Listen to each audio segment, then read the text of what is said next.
Hey, gang. Welcome to episode 13 of the Pretty Girl Gang podcast. I am your host, Nikki, and this is episode 13 with the Pretty Girl Gang podcast. And today we have a special guest.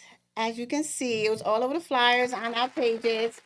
We have Muscle Team Fuzz, the entrepreneur, Big jack of muscle. all trades. Oh, I'm sorry. Muscle Team Fuzz, big muscle, big body, not the little one. Fuzzy Dudgy Ninja. What else?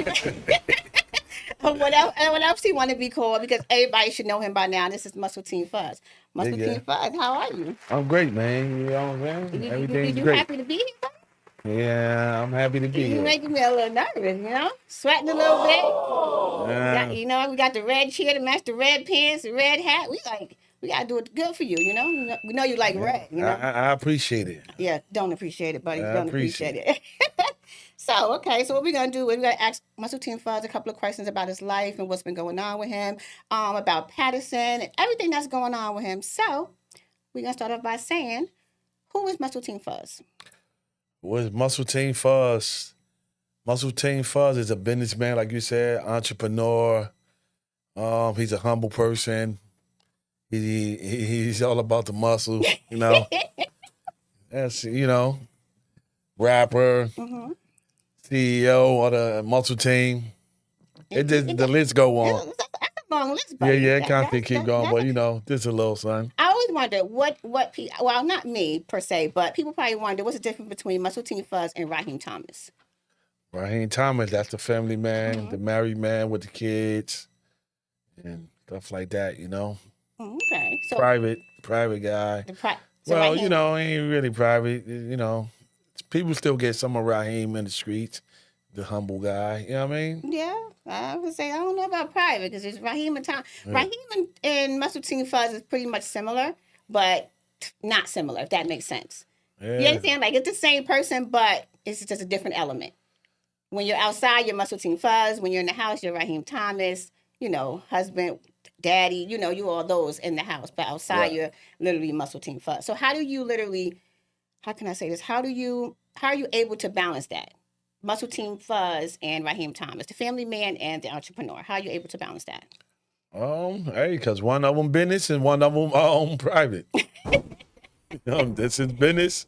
Muscle Team Fuzz is a business guy, Mm-hmm. and Raheem Thomas is a family guy. Yeah, because some people don't know how to balance that. Some people Yeah. literally, they're whatever their social media or whatever their rap, name is, whatever, they literally cannot, difference the difference of that. They just literally become that one person. And Right. so that's why I wanted, the people to know that there is a difference. Like there's a Raheem Thomas and there's a Muscle Team Fuzz. Right. So who do you like being the most? I like to bounce it, to keep it real. Mm-hmm. Cause when I'm out being Muscle Team Fuzz, Mm-hmm. I'm in the club, I'm doing music, I'm doing I'm on social media. Mm-hmm. But when I'm home, I'm Raheem Thomas. I'm the father, and it get to the point like my kids, they ain't know nothing about Muscle Team Fuzz until they got older. You know what I'm That is saying? true. That is true. So I kept my street life, or my Muscle Team Fuzz life, out in the streets, and kept Raheem in the house. You know what I'm saying? Do you think people think that Muscle Team Fuzz, the person you are in the street, do they before you saying that you don't put your street life in the house? Do you think people believe that you have? They think that you teach your kids, bad things, because people always think that no. they assume that. Now you got stupid parents that do that, like fathers. Cause there's one time my son, this guy asked me to be my shooter. I said, whoa, Woody. I said, nah, man, that's my life, Woody. Whatever I Yeah. grew up, you ain't got to do that. And Mm-hmm. now look at him. He working, he doing what he got to do and stuff like that. But you'll have some stupid parents. Like look at Pooh Shicey daddy. That's true. He rolling with his son to do idiotic stuff. But big shout out to all the fathers that's out there that grew up and they had the streets had to raise them, and all our kids are doing good. Yeah, and it's weird that they actually do that. I never understood that. If you knew you had it rough when you were young, and you knew you were in the streets, almost dying, or almost getting life in jail, what would make you think that you should just raise your kids the same way, right? That doesn't make any sense to me. 100%. We should. That is a new image of ourselves, That's true. and what we can be, they could be. You know what I'm saying? So you want to be something in life, a lawyer, doctor, or whatever, you can be it. But we still could be it at to this day. That is true. But at the end of the day, you know what I'm saying? Yeah, exactly. But they, now our offspring could become what we wanted to be, you know? Did you always see yourself as an entrepreneur or a rapper or entertainer? Have you always seen yourself as that, or was something happen to push you into it? When I grew up in CTP projects, I seen a lot of entrepreneurs outside in front of my building that was making a lot of transactions. And I said, I'm gonna be one of them guys. That's a special entrepreneurship right there. And then I became one of them guys, you know what I'm saying? And then, as I got older, that's when I really said, all right, let me leave that alone and start getting into like business, real business, you know what I'm saying? So I have a question. What was your first rap song? My first rap song? Do you remember, like, the lyrics? Yeah, I was, my man Susie was here. He know the joint good. How old were you? I'm probably like 14, 13, 14. I want to hear it. Yeah, you sure? I'm sure I want to hear it. I think the world wants, you guys want to hear it, right? The world wants to hear it. Like, come on, you want to hear that. It was because we're out to work downtown with Muhammad. Rest in peace, Muhammad. He was like a father figure to me and a lot of young kids in Patterson and stuff like that. And we used to sell like mixtapes and stuff like that. Yeah. So he to record us and stuff like that. Like, yo, make it rap, man, because he see how popular I was as a young kid. Yeah. So I made it rap and go like this. I'm like, I'll be fucking niggas' miles on the period. I don't give a fuck. Because when I'm mad, get mad ass. I blow up the projects. Then I start sweating. My nose start bleeding. Clack, clack. I got your back. You better have your front. Niggas with the gat. Just don't know how to act. And just like I said, fuck Biggie Small and that nigga Craig Mack. What?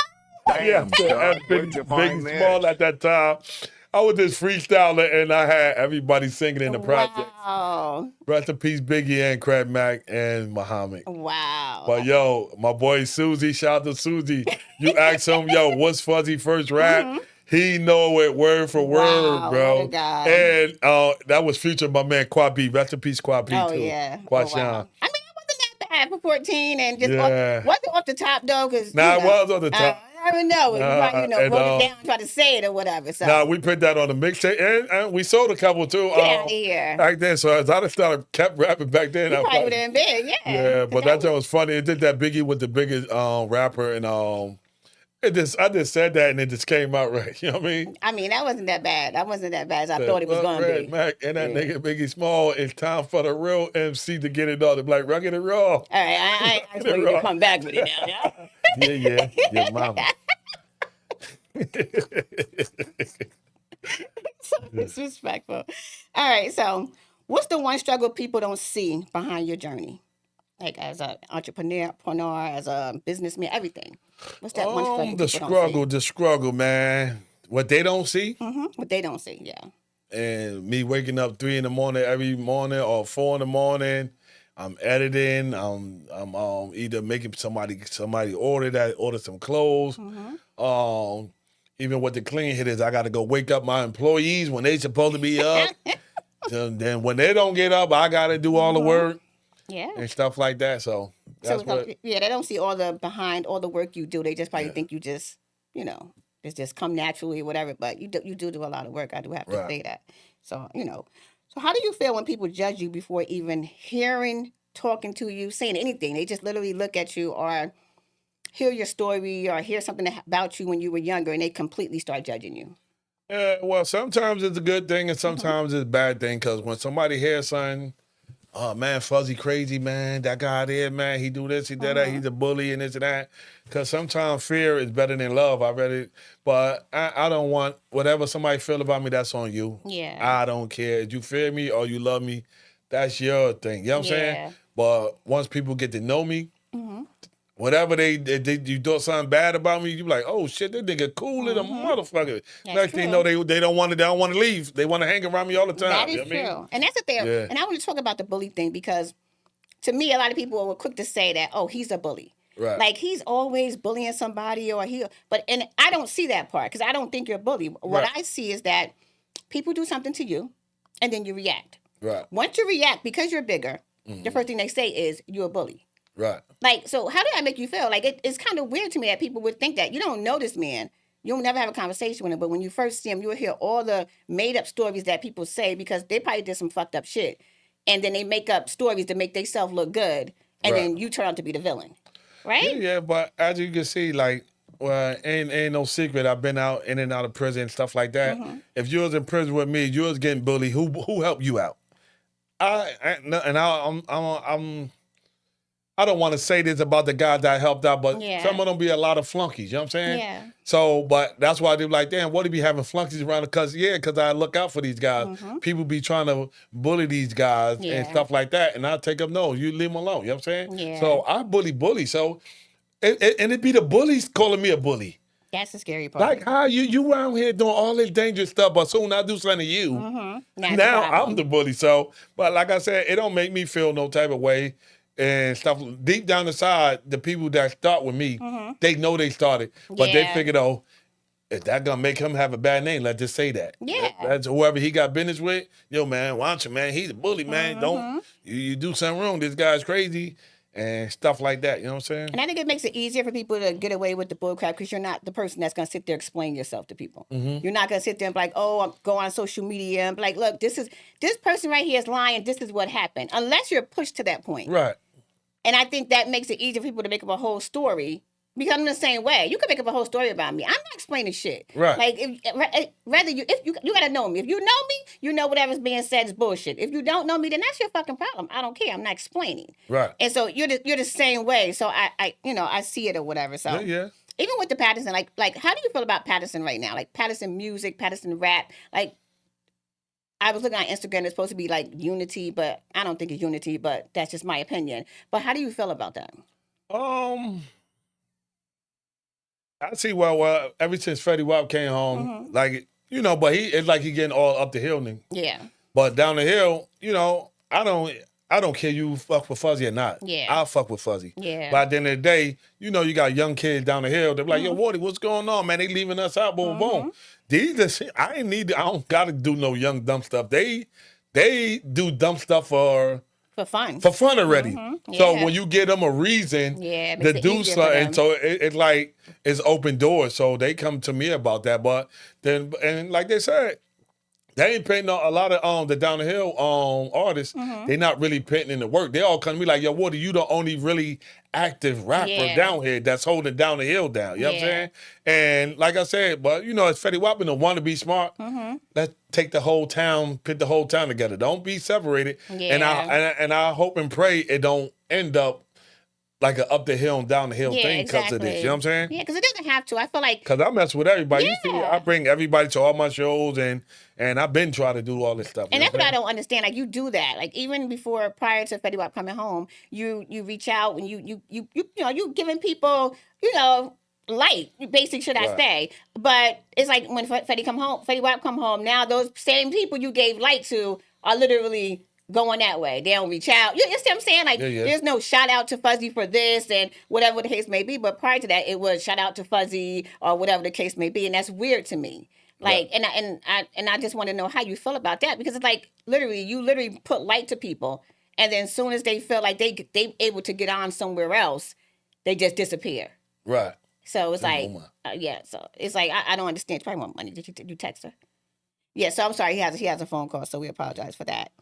But yeah, so it's just weird to me that they do that, and I don't understand. Yeah, well, at the end of the day, man, like I'm gonna say it like this, man, because I do be trying to be nice to people, but at the end of the day, when somebody locked up and they leave their girl out here, their girl gotta go to the next guy. You know what I'm saying? Yeah. So they basically like them his bitches, so they back to their man. So you calling them bitches? They bitch ass niggas. Okay. I'll leave that like that. You mean? Clarify that. Because you're a real wardy. You're a real person. You won't show size. Yeah. I'm like, now I'll fuck with him and I'll fuck with you. So whoever that is, fuck with Wardy and fuck with me, I'm okay with that. You know what I'm saying? But you stay on that side, stay on that side. You know what I mean? Because if something fall again, don't come back running the Fuzzy. You know what I'm saying? Yeah. And that's the scary part. And I think that's what they don't understand. At the end of the day, you still going to be you regardless if somebody fuck with you or not. Right. And at the end of the day, when they decide, people start to decide not to fuck with them again. Now it's like y'all still in the same place. You still gonna be you. Right. And at the end of the day, they're gonna people is greedy. When you give somebody something,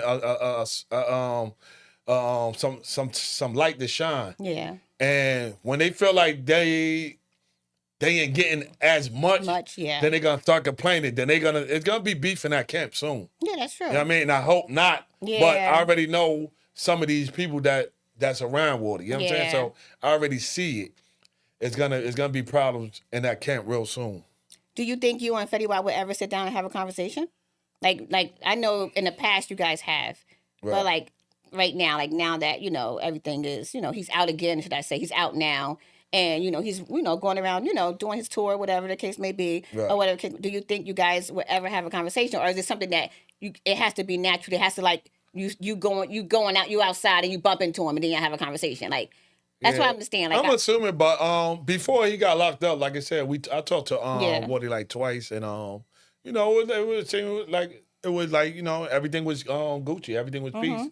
But then I watched a video. I stumbled across the interview with him and Jim Jones, and like, he seemed like he got more mature and all that stuff like that.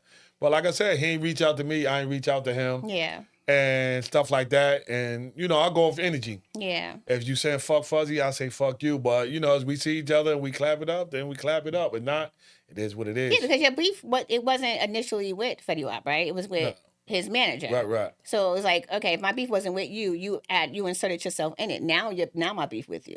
Right, you understand what I'm saying? I think that I'm assuming that's how it went, right? No, so yeah, okay. So now it's like, okay, you put yourself in the beef that wasn't your beef because that's your manager, and okay, cool. You're supposed to be there for your boy, but you never had no problems with him. It was more of the manager. Right? Yeah. So I don't know. I just thought that maybe it would be different. I thought maybe it would be dope for him to even be on your podcast, Keep It a Bean. Shout out to Keep It a Bean. So it's like it'd be dope for him to be on your podcast. That would be a Patterson thing. Nah, the whole Patterson getting that me and Malik, but I guess Freddie Wap feel like I'm Freddie Wap, and I feel like I'm Fuzzy. And, it's like stubborn. And stuff like that. But, like I said, we see each other.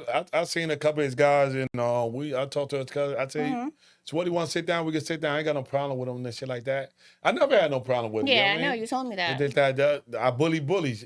That's why people think I was the bully in that situation when I wasn't. I ain't start trouble since I was... And in school, I don't start trouble with people. It's just that when you bring it to me and I overdo it, now you're that's what makes me look like a bully because I win all the time. Yeah. That's why what people don't understand. Like, once you start trouble, it's hard. You're like a 50 Cent. 50 Cent. So somebody starts some shit with him, and then next thing you know, he going to hell, like literally hell, going to hell. And you're like literally like that. You're going, don't fuck with me, I'm going to hell. Then you're going to be mad when I start going to hell. Right. That's crazy to me. Yeah. But people do it all the time. So that's how that is, yo. So what's the next big move for Muscle Team Fuzz? Next big move, man, my boy Dilly Yells, we working on a movie right now. We playing 2 cops in the hood. It's going to be a comedy show, so we're going to be pulling people over, harassing people, and doing all type of funny stuff and stuff like that. Do you know the name of the movie yet? Or? We ain't come up with a name yet. Okay. And, got another song called Peanut Butter Seats coming out real soon. Okay. Produced by Dilly Hills, my okay. Wardy. And we just upgrading the podcast and doing with the business, you know what I mean? Yeah. To me, you seem super disciplined when it comes to life or when it comes to outside, when it comes to everything. What keeps you disciplined as a person? Because a lot of people would like to know that because a lot of people aren't disciplined. So you seem very disciplined with a lot of things that you're doing, like in these last couple of years. You've been disciplined as hell. So what keeps you disciplined? Life. I just want to I just don't want to be average. I just don't want to just live day to day and stuff like that, which is all right, though, because, you still got to have fun in the process. Yeah. So what I'm doing with the music and doing shows and the podcast, it's fun. Because it's like, this where it's like, it's like a fun place to be in. You know what I mean? Exactly. Because if you just work all the time, and then you saving money, working, then you die, you hit. Yeah. But if you're working and you're saving money and you're having fun, so you won't regret nothing in life like that. At least I still had some fun. Because some people, they work all their life, next thing you know, by the time they do get where they need to be, they got cancer now. They That's can't true. even enjoy life. But the person that's enjoying life, but he ain't got the money like the guy with the cancer, but he got his But life. he enjoy his life. Because I Yeah. just asked, I asked Delio on one episode. So I'm gonna ask you the same thing real quick before you Okay. go to your next question. If somebody was to give you $1 billion right now, would you take it?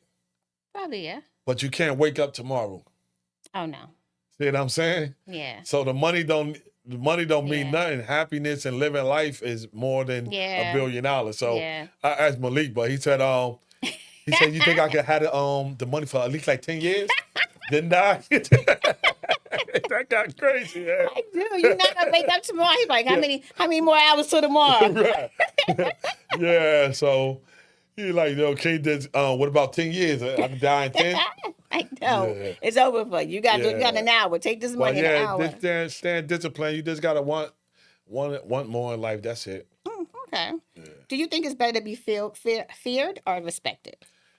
I'd rather be feared. Yeah. Yeah, love. Well, fear and respect is the same thing. Respect. No. Like the respect is more like on a love. Like I respect. Yeah, like I respect you. Like I think fear because when somebody respect you, they should do the same thing as like fear and. No, not really, because now, like, say, okay, for instance, if I fear you, that means I'm scared to do anything. Like I'm scared to say something to you, or I'm scared, and the reason I'm not doing something fucked up because I'm scared of you. Right. But if I respect you, like, I respect you. This is why I'm not doing it because if I want to do it, I'm gonna do it, but I fear you, so I don't want to do it. Yeah. See, now why I'm getting respect. I mean, I'm comparing fear with love. Okay, I get what you're saying. That's what I'm doing. Yeah. So, I'll take either one of them. I'll take either one. I'll take fear. Because when I wasn't where I wanted, mom, I'm like, the heck, I'm this one. Leave me. But they do that. But that's the thing. I think me personally would take respect it, but I get what you're saying by fear. Because with you, they do that anyway. Yeah. Like they literally think you're gonna do something, and it's like so you don't know, is it genuine? Because are you saying this to me because you respect me and you're a genuine person, or are you saying this because you fear me? Like, so I can't get the truth out of you because if you fear me, you're gonna lie. Yeah, but you think about fear is respect. If I'm coming through and you move out my way because you're scared of me, that means you respect me because I'm coming through and you're moving out my way. So it's still a sign of respect. I know what you're saying, though. Yeah, because somebody could be fear you, be like, man, they scared, man. They be like, man, he trying something. Exactly, but if they respect you, they ain't gonna pop you because they like, that's my Woody. I respect him, so I'm gonna talk to him and see what we could do about this. But if they fear you, well, you don't know me, you can fear me. But you know me, you can respect me. You know what I mean? Yeah. They run hand in hand. You know what I'm saying? Do you believe your environment defines you? And can you break yourself out of it? Like your environment, what you grew up in, you think it defines you as a person, makes you, be a bad person? Or you just like say growing up, like you grew up, you're not in a good environment, but you turned out different. A lot of people don't know. Right. You understand? Do you think so? Some people literally their environment defines them. Like they just drink all day, outside all day, don't have a job, do nothing all day because that's what they grew up around. But with you, it's totally different, right? Right. Well, I'm going to say this. When you got to make a name for yourself, it defines you because you like, I got to stand up to bullies. I got to stand up to whoever. And I got to not fear nobody. Whoever the toughest guy, I got to do what I got to do. But once you conquer that, you don't got to do no more of that. That's why I don't got to do no more. I did all this stuff. Yeah. And stuff like that. That's why I'm so humble. I ain't got to do that. But when people come at me and you want trouble with me, I'll try to squash it with you as soon as possible. Let's talk it out. Yeah. 'Cause Malik always say, squashing a beef only a conversation away. You talk to somebody, it's over. You know what I mean? 'Cause I just read it to somebody. I ain't really had no problem with him, but I seen him, we talked, and it was cool. You know what I'm saying? But this talking to somebody is good, but they don't want to talk. That's cool. If you can stay away from me, I'll stay away from you. But don't think because I'm humble, you could just keep saying something, and then you poking the bear. And next thing you know, the bear wake up, and then you don't want that. Nah, I'm just saying. You don't want that. Well, anyway, bear, Yogi Bear. Wow. Yeah, but it's true, though, because you literally, like, I feel like people they constantly, because you seem like you're not the person from 2000 and 2010 and 2007. You're not that person that's gonna just literally go off the top and go crazy. You're more of a thinker now. So it's like I'm a think, and I feel like some people take advantage of that. Yeah, they do. They take advantage of that. Like, oh, Fuzzy's scared to go. I'm gonna say Fuzzy's scared to go to jail, so he not gonna do that. Fuzzy do this, he not gonna do that. But not knowing you like 2 seconds from I don't give a hell and taking it there. Yeah. And I don't think people realize how close to that you are every single day when people do disrespectful shit to you. Right. And you just be like sitting there, and because I see it, and I just be like, oh, like, and sometimes I be ready to be negative with you, but it's like one of us got to be the calm head, so it's like let him think and he'll figure it out. You understand what I'm saying? But I think that people need to learn that 2010 Fuzz is still there. Don't poke it out. Nah, 100%. Like, I feel like don't poke it out. Don't do that. Like, let if he's growing and becoming a better person, allow him to grow and be a better person. Why would you want him to go back to that place? Right. And only people do that is because they want you to go back to that place because, they want to do whatever they want to do. They want to just fuck up your life because they envy of your life. So they want you to become that bad person and put you right back to where you was at. Right. Right? It just don't make sense to me. So, okay. So how do you move off emotion and not strategy? Like, do you move off emotion or strategy? I'm sorry. I move off strategy. Yeah. I know how to control my emotion. Yeah. And everything, because I got people poke the bear all the time, but it's like, man, go ahead, man. Yeah. But you constantly keep poking. Now the time to get hit with the fuzzy uppercut. That's when the strategy come in. What's up with the fuzzy uppercut? What is that? Because, I've never seen it. I hear about it. You almost got hit with it a few times. Well, I don't remember that. Can you enlighten me? Yeah, because I control my emotion. That's Boy, I will beat the shit out of you. You ain't got no fuzzy uppercut. I don't even think it exists. But, that's just my opinion. No need for words. Mr. Fuzzy uppercut. But, okay. Well. See, the people that got hit with it, I don't want to bring up no they thing for they get go back to them days when they got hit with it, but I'm gonna keep it cool. You know what I mean? Okay. I just got to see this fuzzy uppercut because I hear about it all the time in your songs, and you always talking shit. Sometimes you gonna get hit with a fuzzy uppercut. You watching boxing? Oh, he got hit with a fuzzy uppercut, and I don't think it looked like that, but all right. that's just my opinion. No need for words. There's a lot of victims to the fuzzy uppercut. It is. Yeah. Oh, I mean, we talk about that later. Yeah. I want to know the victims. All right. So, what's your guilty pleasure? Guilty pleasure.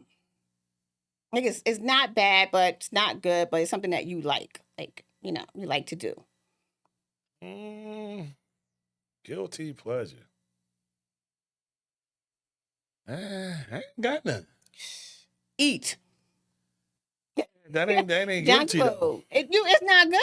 Yeah, they ain't guilty though. But guilty is when it's not good. Not good, but it's pleasure. You like to eat. Yeah. But you work out a lot. So, eating, it really doesn't make a difference to you because you could eat all day long, but you work out hard. So, it really doesn't do anything for you. Yeah, but I ain't guilty. That's great. Innocent eating. Oh, yeah, you would everybody say that. Eat, everybody happy. Anyway, so you gotta eat. What are you doing anything extra with the fitness thing? Like, are you still doing the training or, with the clothing? Like, what are you doing regarding to the fitness? Because I know a lot, you work out a lot. You're very fit or whatever. So people want to know, like, are you still doing the training or is it something that you put to the side because you have other things to do or what is it? Well, I just put that to the side. I try to get at least like 2 to 3 days out the week right now. You know what I mean? But, the summer is approaching. And, got to get it right. Oh, that's your get right thing? Oh, you got to get it right, Got to get it right. See these muscles right here, Yeah, I see you. Don't be shady. Okay, your image is strong. How intentional are you about your brand? Like, how strong, like, how you feel about your brand? Like, man, I'm very strong about my brand. I love my brand. Every time you see me, you're going to see me something with my brand on. Like this the latest brand right here. Keep it a bean. Then you can see the hat. Got the logos everywhere. Real One MTF. Everybody eat. It's forever. Okay. So if you can, like, when you were, I know that you've been incarcerated a couple of times. What was the first time you was incarcerated? The first time. First time. I was 15 years old. And what were you incarcerated for? I got locked up. Me and another I just talked to this kid today. he to talk to this kid today. His name Nas. Man, this little guy got locked up when we was kids, and I was 15. I think he was 13 or 12. And I got caught with drugs. No, I got caught with money, and he got caught with drugs. And they put us both together. But he could have said, yo, man, he ain't got nothing to do with this. Yeah. But he was young. They say, yo, man, they said it was his. Help him out. And next thing you know, I had to go down with it. Oh, wow. So how long was you in jail for that? Well, I did two. Well, this how it worked. And as a juvenile, you get locked up. I did like 2-3 months. Then they send you home on a program called the Al Moody program. Okay. That's the worst program to be in. Basically, if you don't make it through there, you go down to Jamesburg. Oh, okay. And Fuzzy ain't make it. Well, I don't know. I don't Fuzzy think they ain't was make expecting it. you to make Then it. I went on a run. Then they caught me, locked me up. So I went down to Jamesburg, and I did 2 years for that charge right there. Okay. So after that, after Jamesburg, you did the 2 years in Jamesburg. Then you came home. How long you were home then? Boom. I came home. How old I was? So I was still young. I went back to the youth house because I did some real stuff for one of my guys. My Woody Red, he got locked up. And then when I came home, I still had like some probation or something like that, parole. Yeah. So I like cut 3 months on parole, and Red was locked up, so he had to do a couple months. So, and I'm out doing my thing. Yeah. I could have stayed down and take care of his kid. And no, Red ain't had no kid at the time, but I could have stayed down and took care of my family, my mother and everybody and stuff like that. But he had to do like 3 months or something. I like, damn, I got 3 months. So I just took all my money, and I took him, gave my mother money, a couple months rent money, and T-Ski was like a brother to me, shit like that. So I gave him all my drugs, all my money, my car, my jewelry. Yeah. I gave him my whole life. Yeah. So I'll be right back in 3 months. I went, and me and Red, we did our bid together. I came home.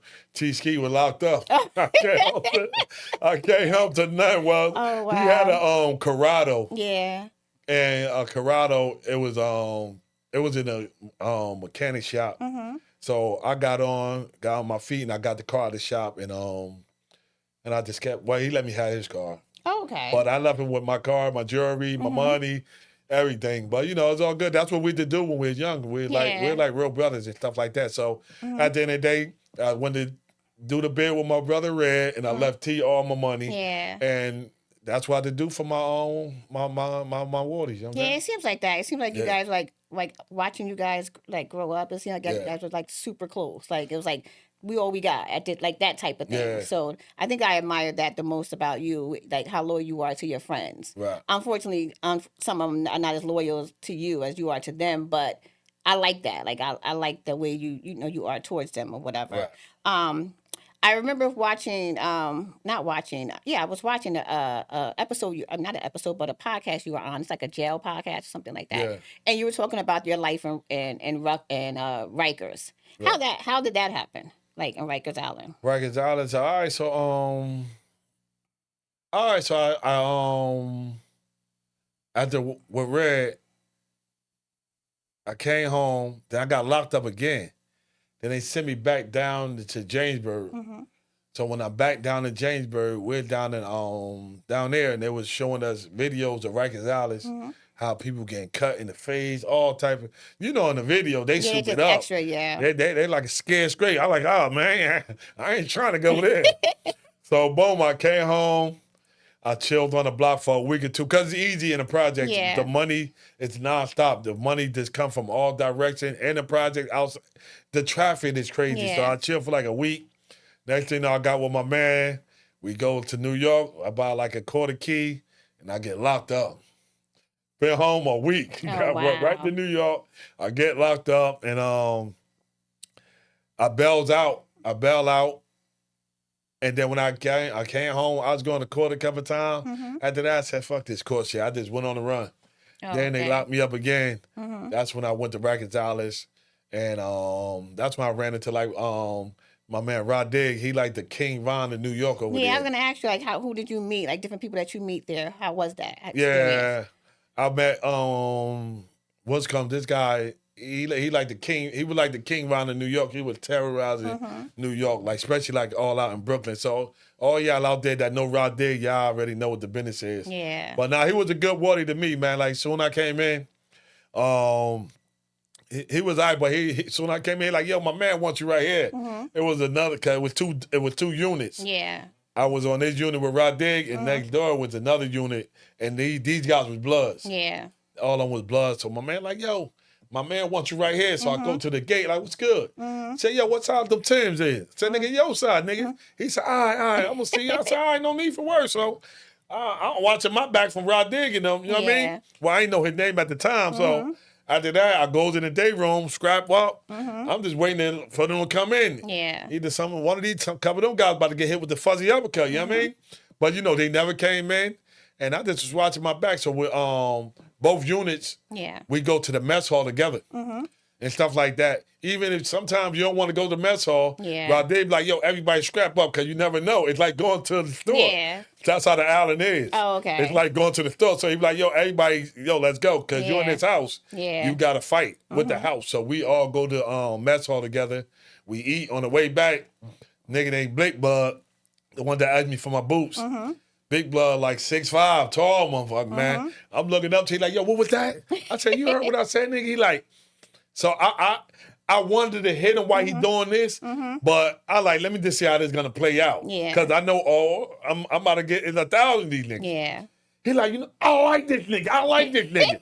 I said, thank God, man. Dang. I was about to whoop these niggas, man. They gonna whoop my ass, but somebody's gonna get it, man. So, after that, they try to bring me blood out. Like, nah, I wasn't with it because at the end of the day, they pushing up on their own black people. So you push up on your black people, and if they is soft and they give you the stuff, well, where they gonna live at then, man? Yeah, that's true. Now they kick you out, then they go to the Spanish house, and the Spanish house can do the same thing. Well, I just ain't get it at that time, you know? When you did, you were affiliated with the Bloods, right? Yeah, after I went up north. Yeah, so what made you say, I'm gonna be a Blood? Like, what made you do that? I went up north, and there was a lot of older guys. And there's one guy, he's from my city, and he was a Blood. And he like, yo, boom, boom. I'm like, man. I'm like, yo, you serious? So he just like, now it's like a brotherhood, man. Then he broke it down like, you know what I mean? It's like a black and a Spanish thing, boom, boom, boom. But I ain't really experienced that. I only experienced that on the island. But it wasn't really a black and Spanish thing. It was just a Spanish and Blood thing. Oh, okay. Because they was cool with the Crips, the Spanish people. You know what I'm saying? So, but that's the reason why Bloods came on the East Coast. Oh, okay. Because Spanish, the Latin King, they was terrorizing black people. Yeah. So a guy, OG Mac, he got with other couple guys, and they just formed the Bloods, and that's they start fighting the power. Oh, okay. That's where brotherly love override oppression, destruction. Oh, okay. So you override oppression. Oh, wow. You just know the whole saying, huh? Yeah. All right. So, woo. Yeah. So that's when I tapped in on that right there with him and stuff like that. But I ain't turned blood to fight no crib. I ain't turned blood for none of that. I just wanted to be a brotherly love. Part of something to do was positive at that time. Yeah, it was positive. Yeah. You know what I mean? So what do you say to kids like that think that joining the gang, that's just it? Like, I'm going to join a gang and it's going to be so good, or I'm going to be protected by them forever. Like, and sometimes kids join it and it be totally opposite. They do nothing. Literally, their life is just gone after they join it. So what do you feel about that, like now, how the gangs are now? Yeah, well, because you got they OG is 16 years old and they 13, so it's a blind leading the blind, so it's no good. Then you got like a older guy that never had no power ever in his life.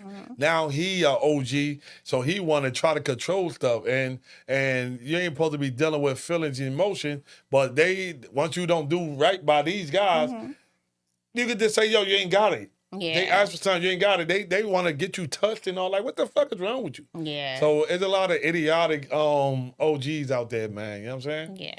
And like you asked me earlier, like, now these the type of guys that got sons and they want their sons to be in the game with them. Yeah. They them type of guys because they never had no power all their life.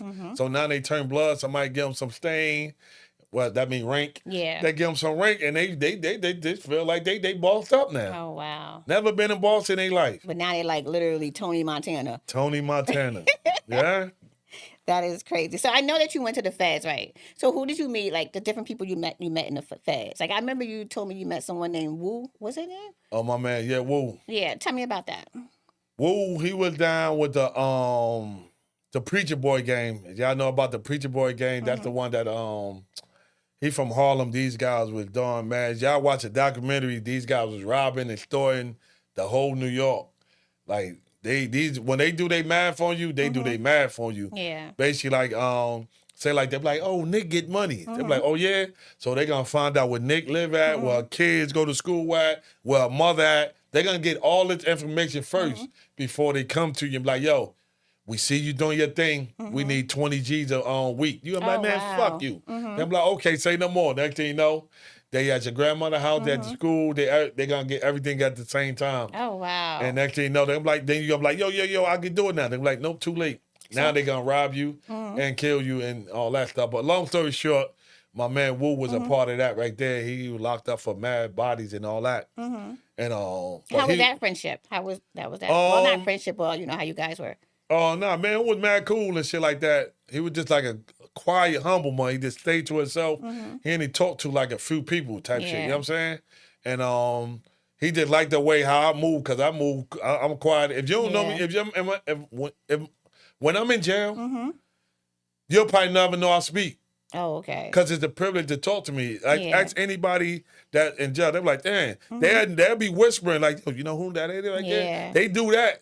But once I talk to you and make you get cool, that's the only way we get cool. I just don't go around playing and joking. And I stay to myself and whoever my circle is, whoever basically the guys that be getting bullied, that's who I be having with me because I done took up for them. Then I teach them, yo, well, stop letting niggas bully you. Now I put heart in them. Yeah, and now they feel like, yeah, I got big 40, and but don't use it in a bad way. Yeah. So them the type of guys I be having around and stuff like that. But Wu, he just was quiet as hell. Then one day, man, was kicking it. I'll tell him because the guy that told on him, the Preacher Boy's son. Yeah. I was telling him what he was doing out here on the DVDs. And Maggie said, what? Man, that nigga's a pussy, man. Wu was mad for a guy to be quiet to go from 0 to 100. And shit like that, you know what I mean? Big shout out to Wu from Harlem, man. Oh, wow. That's crazy. Nah, Wu was a good Wardy, though. So, but you met more than him. You met like, you actually gained a brotherhood. In the feds, right? Yeah. My brother A-Ball, you know, A-Ball, he's a Crip. And he man, I ain't never seen nobody just say, yeah, I'm a Crip, because in the state, people don't do that. But they do it now, though. Yeah. But back then, for him to do that, I'm like, oh, shit, you know what I mean? Yeah. But that became my brother right there, and we were two young boys. We was 20-some years old in there, and we was running the store, so if you owe us money, because in the jail we was at, you could go anywhere in the whole prison. Okay. And everything. So when they just see, man, 8-Ball coming, they're like, oh, man, who owe y'all, man? Boom, boom. Next thing you know, we go on somebody's cube or somebody's cell. Next thing you know, we just coming out with a bag of stuff and shit. You know what I mean? Oh, wow. Word up. So what advice would you give someone trying to follow your path? Don't do it. Don't do it, man. You can follow my path now. As you see that I went from negative to positive, that's what you do right now. Because you out there right now, you can make a change. It's just that people can't change if they don't go to jail. Jail help out. Yeah, jail help you a lot. You know what I'm saying? Like, if it wasn't for jail, I'll be in jail again forever. Yeah. Because when I beef, every time I got in a serious beef, I always get locked up. It's it's like somebody said, let's get him off the street. Let's get it. That's why when I'm in here, I don't really be mad. That's why I use that to get me do the situation. Yeah. To get me do my bed. Like, damn, I got it here for a reason. Because I was going to kill these guys, or these guys was going to kill me. Yeah. Exactly. But I know for sure I was going to kill them. Yeah. Because when I got a problem, I'm the hunter. I'm going to wait for you to come get me. Yeah. So every time I got in the beef and I got locked up, I be mad. But then again, I sit down and say, damn, man, it was going to go down. So I take it as a blessing, you know what I'm saying? Okay. So what do you want your legacy to be? My legacy to be how people see me right now. Yeah. Well, you know, some people see me as a bully against them. Yeah, exactly. But, Man, everybody, they know I'm out here trying. They know I'm Yeah. trying to be the best. Man, that's why I can't be I don't start no trouble, and I don't want no trouble. But don't bring me no trouble. Yeah. And that's that. So we're like, okay, so I want to ask you this question. It's from 2 to 3 years from now, where do you see yourself? I see myself, where I need to be. I see myself being successful where I know with the movies, I know with the podcasts, I know with the even with the music. You know what I mean? Because I got great music. It's probably different from that, because a lot of people want me to do tough music. Yeah. I say I don't got to do tough stuff. They know me from being that already. I don't need that. Yeah. So that's why I make fun music, and Yeah. the girls love it and the kids love it. Yeah. And once they love it, they love it, because I be having people come up to me like, yo, Woody, man. Nigga be like, yo, I don't like that Big Woody song. They be like, Big Woody outside. They gonna call it. They sing the whole song, but they say Exactly, they but don't you don't like like it. But you have to hear it more. Then again, you don't need to hear it more than one time. You can hear it one time and learn it. You know what I mean? Yeah, but they don't understand. Like, you like fun music because you're a fun person. Yeah. Like, you don't like to sit around with the mean face all day. Right. And just like, I'm mad at the world or whatever the case may be. When you get to know you, they'll know that you're literally funny. Like, even if you say something fucked up, it's usually just being funny. Right. And I don't think people understand that part of you. I think they just think that you would just say something fucked up because you're just trying to be a shady person. But 9 out of 10 times, you're just funny as hell. And you just literally cracking jokes. Right. So I don't understand when people, I don't know. I think people, your legacy is what it's going to be. Yeah, I feel like people, if they know you, they know you. If they don't, oh, well, you just don't. But you should know him enough to know that not to take him serious unless you're a serious threat. Yeah. See, the thing is with people, they know I'm doing good. They know I'm doing great, but they don't want to believe it. They don't want to see it. Yeah. They still want to hold on to the old me. They don't want to let the old fuzzy go. That's true. So that's why. But as I die today, then they're gonna say it. Yeah. Then they're gonna wear my clothes. They're gonna Yeah. wear everything. Anybody that's not out there to support me, they would do this when I'm gone and I can't see it. And that's the weirdest thing for me Yeah. too. Like, don't support me. Like, and I say this all the time to people: don't support me when I'm not here. Now, as soon as you're not supporting me all this year. So if I die tomorrow, you like, oh my God, rest in peace, Nikki. We gotta go watch her podcast. We gotta go buy her merch. We gotta do this because no. Yeah. I'm not here to enjoy it. So I don't want you to do it. Right. Don't throw me no freaking anniversary party when I die. Don't throw me none of that shit. You ain't throw me no birthday party when I was alive. Don't throw that shit when I'm dead. Right. That don't make no sense to me. Nah, Don't put me on no fucking t-shirt. You have a chance to wear my shit now. Yeah. 100%. Because it like all my day ones, none of them probably on Kabir. But well, my brother Twan, everybody, Fat Wardy. Like, it's a lot of strangers bought my shirt with my own face on it. Like my day one, they ain't buying a shirt. They were like, who? Like I said, I ain't even cool with a lot of them no more. You know what I mean? I don't call them. I got Malik, my brother. I talk to Malik then every day, 2-3 times a day. You know what I'm saying? True, yeah. But at the end of the day, because we got business and we like the same person. And we always say, damn, if we wasn't beefing back in the day, we'd have hooked up. We'd have been somewhere already. Like, exactly. You know what I'm saying? But, it's better late than never. You know what I'm saying? Yeah, that is true. At the end of the day, like, you'll wear my shirt as I'm dead, but you won't wear it now. Because, I really believe when you're trying to do something out here and people that grew up with you, they probably think you better than you think you better than you doing something. First they laugh at you, but now when they start working for you, they're like, oh shit. And then they might be talking about you. Yeah. Cause they can't really cause I don't see none of my them guys on my page like how strangers do don't be posts. Yeah, nothing. And none of that stuff. But I'm cool. Once I see it, I'm mad because I can see if I accomplish something real big, like when I was on stage and I performed with Wallow and Wallow and them, I got mad strange. I ain't get no love from like my day ones. You know what I'm saying? Well, Red ain't on Instagram, so I'm not gonna knock him, but I ain't get a lot of love for these type of guys when I accomplish something real big. But I could see somebody do something little and I see their name there. Yeah. But once I peep it and I see it, I'm like, all right, cool. Yeah. I'm not gonna confront you about it. Like, yo, man, you don't do that. No. I don't care for you. I was there for you more than you were there for me. That go for any one of my guys. You know what I'm saying? I did everything in the world for my guys. I love my guys. I went to jail for my guys. Even like, to bring up the thing with Kabir, like even when we went to the feds, when I went to the feds, not we, I did. Yeah. Kabir had the gun on him. The cops around us like, boom, boom. I took the gun off my brother's lap, put it on my lap. And I went to the feds for that. You know what I'm saying? So at the end of the day, it's the same people that you did a lot for, they like you say, they won't do it for you. You know what I'm saying? And I hate that. Yeah. Like I learned that, and people say, well, me personally, they be like, I'm so close that I stay away from people, but because I know people aren't genuine. Yeah. People aren't genuine. They only want to be bothered when they want something from you, and that's it. If they don't need you for anything, or their life is on a top tier, they doing whatever they got to do. They don't need you. They don't want to be bothered with you. Right.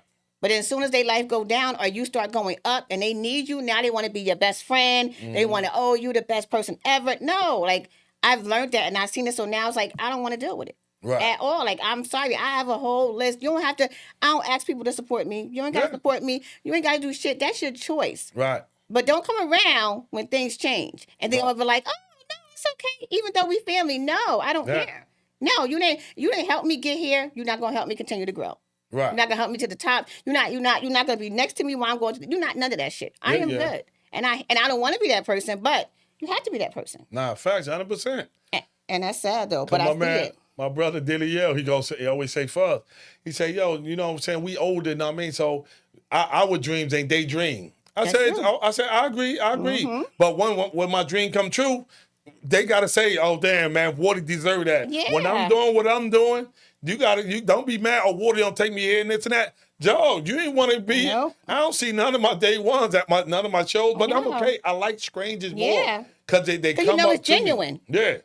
You know, it's genuine. You're not doing it because I'm not coming to your show because I'm your friend. Right. Like I'm coming to your show because I like your music or I like your performance or I like you as a person. You know, strangers, that's what you get from them. But your friends, they come. You just coming to support. Do you really like my music? And then if you get into an argument, that's when you find out they really don't like your music. They say some shady shit, and you be like, when the hell that happened? Yeah. 100%. Well, it is what it is, man. I don't cry over support. You're not supposed to. I never be up here and say, yo, man, I never confront nobody about not supporting. None. I just figure it out. I'm like, hey, well, I'm going to go give me some strangers. And they really want to be, they really love what I'm doing. Exactly. Because, like they said, Instagram exposed your friends. Yep, that is true. They exposed the jealousy in them. Yep. That's when soon as they made Instagram, they're like, all right, we're going to see who your real friend now. And they show you that they're not here for you. Yeah, like you be like, even you have friends, you have family members, you'll see them repost all types of dumb shit. Like for celebrities that won't get them a fucking dime, won't do anything for them. But your shit'll pop up right after them and they'll be like, they won't even like it. Like it does nothing. You'll be like, wow, like what are we doing here? Yeah. That makes no sense to me. But again, like you said, it exposed how people really feel about you. And once I see how you really feel about me, it's fuck you from then. I really don't care. I don't care who you are. I'm sorry. It's fuck you. But my thing is, as long as you seen it. Yeah, exactly. And I ain't trying to take out for the haters or the jealous people. Because you got some people that I could post a T-shirt right now. Motherfucker might want to say, yo, that's fire. I need this side. They see me in person like, yo, Wardy, I seen that orange jump on you post. Let me get that joint. There you buy it. Yeah. But the other people, at least if I'm trying to promote something, I'm trying to make some money, you my Wardy, hit that post, that little button and pick up your name. And they show you that you looked out for me. Exactly. It's showing you that you looked out for me by you hitting that button, your face pop up in that little bubble. You know what I mean? How is that killing you by you literally just reposting or even putting a muscle or anything? Like, it's okay to show support. It's not like I'm not going to die by you showing support. I'm going to appreciate that more than anything in the world. Yeah. And that's what they don't understand. You don't have to give me no money. You don't have to do nothing. Just repost, share, like. I'm so appreciative of that. But people don't want to do that because they don't want you doing better than them. Of course. And plus, it's your, especially if they your peers. Yeah. If they your peers and they think you getting ahead of them or whatever the case may be, your name always popping up. Oh, Fuzzy, he did a show with such and such. Oh, Fuzzy got the new clothes. Oh, Fuzzy got a podcast. Fuzzy got they tied their head Fuzzy. Not yet. So I'm not making Fuzzy no more stronger than he is. Yeah, that is true. So that's how I see that. You know what I mean? All right, I have one more question. If you wasn't doing this, what would you be doing? Doing what? Everything I'm Yeah, doing? everything you're doing, yeah. I tell you the truth, I don't know. If I wasn't rapping and working and doing, I'm doing like 1,000 things right now. That's true, yeah. So I'm gonna have to do something. So I mean, I can't say. would you think? Okay, so if you wasn't like a rapper entrepreneur, what would you be doing if you wasn't? You'd just be working, right? You'd be working or Yeah, I'd be like a regular person. Yeah, But regular. that's why I said Mhm. I'm not trying to be regular. You know what I mean? Yeah. Okay. So tell the people where they can follow you and support you. You can follow me on Instagram at muscle_team_fuzz on Instagram. You can find me on Facebook at Raheem Thomas. And on TikTok, you can find me at Muscle Team Fuzz. Go to YouTube, Keep It a Bean. And you can find me on the Keep It a Bean page. Because we keep it a bean there. You know what I'm saying? That's enough. That's part two. Because keeping it a bean don't be keeping it a bean. But that's my opinion. Give us something that we don't keep it a bean on. What? Since we here. Some of the rappers y'all be having up there, Malik be like, oh yeah, he killed it. He killed it. They be whacking shit, and you know he be whack. That's the yo, that's the sad part, bro. Malik, you don't be keeping the bean, Malik. That's crazy. I gotta come on your podcast because that's some bullshit. Shit, and you man. know it too. You be sitting here with the man. dumb look. He be like, yeah, he killed it. He killed it. And I'm looking like, who killed it? Everybody don't like everything, you know. Y'all, they fake, bro. All right, guys. I want to thank Muscle Team Fuzz for coming out to my show. Bless me with his presence. I appreciate you coming. It was a great interview. I wish you luck on everything you do. You're an amazing person. You're an amazing dad, amazing husband. Love you, and I just hope you everything you want to do, you're going to do. Not hope you're going to, you're going to do, and I am here to support you as always. So, everybody, thank Muscle Team Fuzz for coming through today. And I'll see you guys next week. Will be our next week guest would be the Hill Sisters. A couple of them will come up for the Mother's Day special. So we'll see you guys next week, and you guys enjoy your weekend or next week, right? You enjoy your week, should I say? All right, guys. This is Pretty Girl Gang. Again, I'm your host, Nikki. See you guys next week. Bye.